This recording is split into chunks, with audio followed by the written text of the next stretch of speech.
नमस्कार, महत्वपूर्ण न्यूज में आप सभी लोगों का स्वागत है। अगर अभी तक आपने हमारे चैनल को सब्सक्राइब नहीं किया है तो जरूर करें और हमारे बेल आइकन को दबाएं जिससे सारी अपडेट्स आपको सबसे पहले मिले। आरक्षण खत्म करने की साजिश के तहत बीजेपी की संविधान बदलने की कोशिश को 2024 के आम चुनाव में जनता ने नाकाम कर दिया था और बैसाखी सरकार बनाकर लोकतांत्रिक मूल्यों का पाठ पढ़ाया था। लेकिन बीजेपी एक ही जब संविधान निर्माता पर निकाल रही है और बाबा साहेब का अपमान किया गया है। लेकिन दुख की बात यह है कि प्रधानमंत्री नरेंद्र मोदी ने अमित शाह को सीख देने के बजाय आरोप प्रत्यारोप की राजनीति तेज कर दी। कांग्रेस समेत प्रतिपक्ष ने पीएम मोदी से अमित शाह के इस्तीफे की मांग की है। देखिए, बाबा साहब का अपमान जो सदन में अमित शाह जी द्वारा हुआ है वो काफ़ी निंदनीय है और आग की तरह उन्होंने फैला दिया। आज डॉक्टर भीमराव अंबेडकर जो संविधान निर्माता हम सबके पूजनीय डॉक्टर अंबेडकर साहब जी का अपमान सदन में भाजपा के गृह मंत्री अमित शाह जी जो तड़ीपार है, खुद तड़ीपार है, उन्होंने सदन में कहा कि लोग ज़्यादातर अंबेडकर कहते हैं, उतना अगर राम का नाम लेते तो स्वर्ग में चले जाते।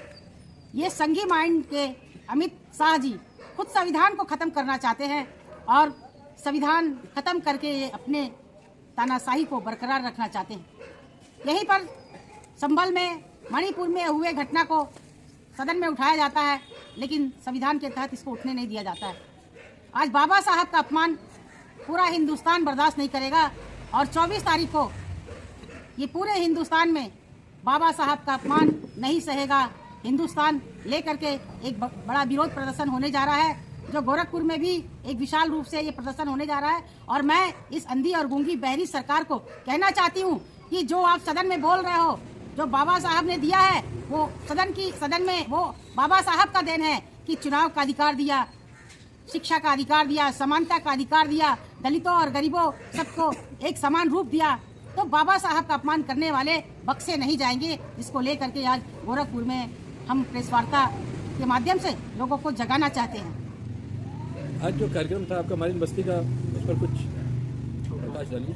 अम्बेडकर साहब का प्रोग्राम लेकर के प्रेस वार्ता करके चौपाल कार्यक्रम हर ब्लॉक के 5 गाँव को चयनित किया गया है, जिसमें गोरखपुर में मियाँ बाजार में दलित बस्ती में अभी प्रोग्राम हुआ है और सरदार नगर में भी एक दलित बस्ती में महिया में होने जा रहा है।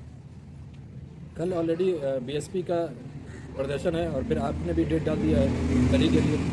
देखिए, बाबा साहब बीएसपी और सपा और बसपा के नहीं है, बाबा साहब सर्व समाज के हैं। इसलिए बाबा साहब का जो अपमान अमित शाह ने किए हैं वो बर्दाश्त नहीं है किसी को भी।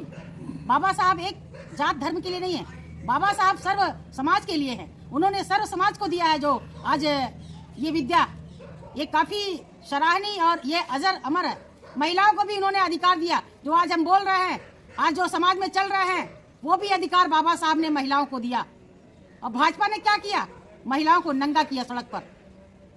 तो क्या कल आज आप देख लीजिए, बाबा साहब का संविधान जो है हम सड़कों पे लड़ने को दिया, लेकिन कैंट इंस्पेक्टर गोरखपुर में योगी आदित्यनाथ के इशारे पर मुझे गाली दिया, अपशब्दों का प्रयोग किया। ये क्या है? ये संघी है, संघी माइंड के लोग हैं और कौन से माइंड के लोग हैं, इसीलिए संविधान को खत्म करना चाहते हैं ये। तो कल जो प्रदर्शन होगा उसकी रूपरेखा क्या है? देखिए, कल जो प्रदर्शन होगा उसकी रूपरेखा आपको पता चल जाएगा कि उसकी रूपरेखा क्या है। बाबा साहब अम्बेडकर साहब की मूर्ति से लेकर के शास्त्री जी की मूर्ति होते हुए और इंदिरा बहाल विहार होते हुए ये डीएम कार्यालय जाएंगे। क्या बजे का प्रोग्राम है? 12:30 बजे।